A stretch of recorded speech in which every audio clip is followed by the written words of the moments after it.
Okay then, Helldivers, we are back and we have got lots to go over today. We have gained a brand new success message coming from the latest major order as we managed to actually defeat the Jet Brigade. Now, it is Tuesday, which normally means it is update day. Unfortunately, we don't actually have any update coming into the midst right now. This is really confusing for me because the game is in a very weird placement when it comes to performance and bug crash issues. We're going to dive into everything that we know with regards to the game right now and give you guys all the information you need to hear about. If you haven't already, smash that beautiful like button and subscribe with post notifications turned on. It'd be greatly appreciated. And make sure that you check out our incredible sponsor, GamerSupps, the company that offer esports athletes and gamers alike with the most effective and healthy energy drink option compared to those tinned alternatives that we're all used to. And right now, we are taking a look into an amazing new launch that is due to drop very soon. So keep an eye out. Links in the description. Use code CLOUDPLAYS at checkout for a cheeky discount. And this is our latest giveaway winner. If you guys want to get involved with the top bundle of super credits, then very simple, head down into the comment section and put in a spanner, a wrench, or any sort of tool emoji to help get this fix moved along. With that being said, though, let's dive into the game and see what it is that's happening right now in Helldivers 2. So starting off, we gained a really cool success message right here. That was from the latest major order. We actually managed to win it and defeated the automatons against their 4 attacks, which is crazy because actually we received a lot of attacks and we lost so many more than we actually won, which was wild. It's been a very interesting week indeed. But the success message states right here, the latest automaton offensive has been decisively repelled by the Helldivers. The immediate threat posed by the newly augmented Jet Brigade has been contained and their cowardly surprise attack has utterly failed. High Command commends the heroes of Curia, their valor and unwavering obedience in the initial brutal engagements broke the strength of the assault. Subsequent enemy resistance on Borea was rendered largely ineffective against the might of our forces. The resurgent Jet Brigade has been defeated for now, but it is only a matter of time before they are rebuilt. So long as the automatons retain their stolen planets, our citizens will continue to be threatened, and this was a huge one because actually they are not wrong. There are places on the map that you can already see with regards to the Jet Brigade building factories. One of which is this one right here, the planet of Aurora Bay, which has the Jet Brigade factories on it, which is enhanced Jet Brigade soldiers that are being produced there. So they are not yet at bay as they are, well, really, really deep into the automaton sector. So it's not likely that we're ever going to be able to get over there anytime soon. And the automatons are definitely now starting to take a load of space on the Galactic War map, almost giving the bug sector a run for their money. As to what it is that the new major order is going to be, we'll have to wait and see. We'll be live waiting for the new one to launch hopefully later today, and we'll see exactly how this one operates. A lot of people are hoping that it's not the Illuminate, as they are a little bit burnt out after the Super Earth attack and the full invasion of the Illuminate sectors right here, which I think kind of shows based on the amount of people that are actually playing them versus the people that are playing on the bug and bot fronts.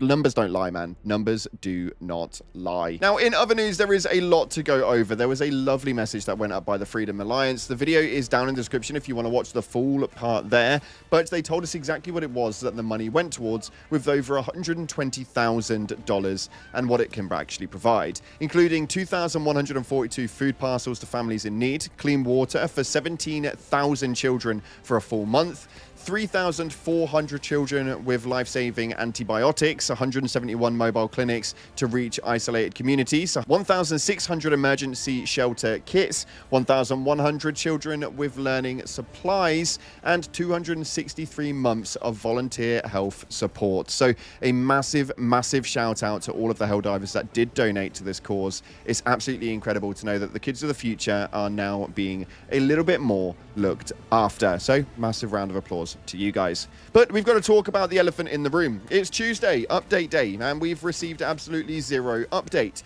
in a time where Helldivers' performance is probably at one of its worst that we've seen for quite some time. We can see right here that the Helldivers 2 known issues listing has not been changed now for around 5 days, with loads of different issues in here for gameplay the technical sides of things. There's quite a lot that actually does need to be rectified.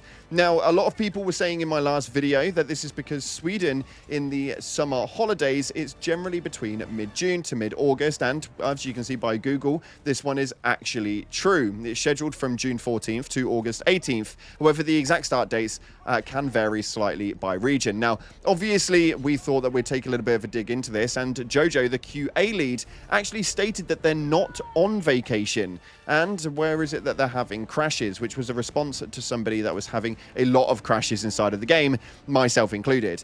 But they're not actually on vacation. There are obviously going to be some staff members that may well disappear for a week or so, but overall, they seem to be currently still working, and that's a couple of weeks after the Swedish summer holidays actually start.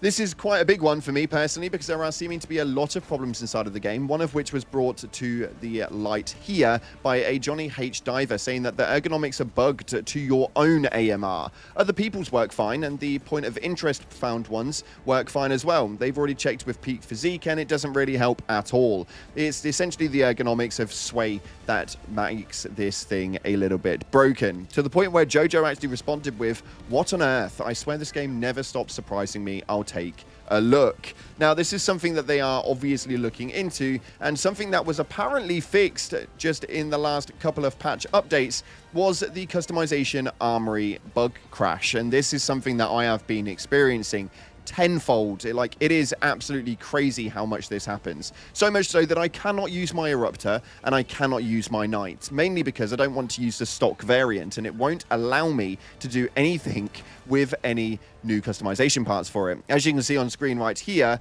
we actually have a full-blown move here. I thought, you know what, we're just going to go and click on it and just get you guys a quick bit of gameplay, because this happens to me every single time. I just tried to equip something that is a part of my unlocks already, and I just crash. And then it happens to me every single time I actually do it. I know a lot of people are experiencing this right now, so I thought that I'd put some gameplay up for the people who actually develop the game as to what it is that's actually going wrong right now. If you guys are having this problem as well, do let me know in the comment section below. This, for me, is probably one of the biggest problems happening at the moment. Customization was one of the things that I was most excited for, primarily because it's my way of being able to progress. The level system didn't really do much for me, but unlocking parts for weapons and leveling up weapons is my progression system, and it makes me happy in terms of being able to have something to work towards, and I know a lot of you guys do agree.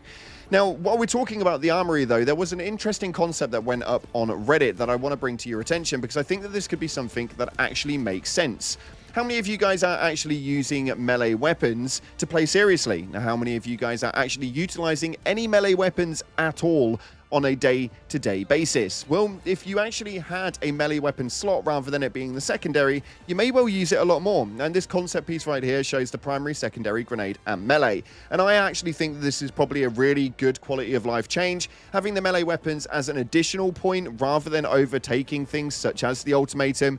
If you've got a choice between a rocket-propelled grenade or a axe, I know what I'm going to be going for. It just seems to not make any sense, and the fact that they're bracketed together for me means that it doesn't really work in the same narrative that it should do if it was segregated. So yeah, if they want to separate those, I think that that's a really good quality of life change, and if you do agree with that as well, let me know in the comment section below. It seemed a lot of you guys did, with nearly 6,000 upvotes on that.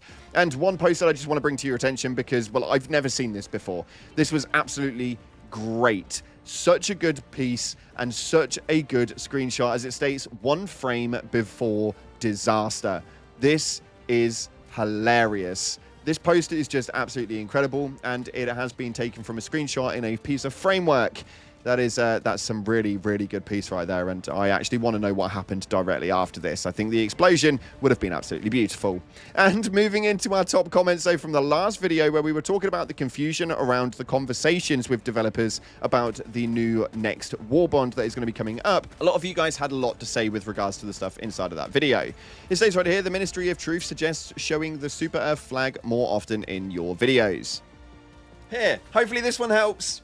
Thank you. This next one right here states, as for war bonds, if and when Arrowhead ever adds a stealth war bond, I think it would be great if they just add it without telling anybody. Very, very sneaky. That's actually hilarious. And I think that could be a really, really good way of actually implementing that in. There's nothing more stealthy than just slipping in a stealth war bond. That would be so damn funny and something that Helldivers and Arrowhead would actually do for the most part. I don't think that many people do that. So yeah, 100% I'm in for that one. And this next one right here states, shout out to my cousin who finally bought a PS5 and will be getting Helldivers 2 soon. I absolutely love it. More Helldivers for the rankings. Welcome his face, and hopefully he serves democracy as well as you do. Thank you so much again for watching, guys. That's unfortunately all we've got time for today. If you haven't already, smash that beautiful like button, subscribe or press notifications turned on. I appreciate all of your faces. But as always, up until the next time, I'll see you in the clouds.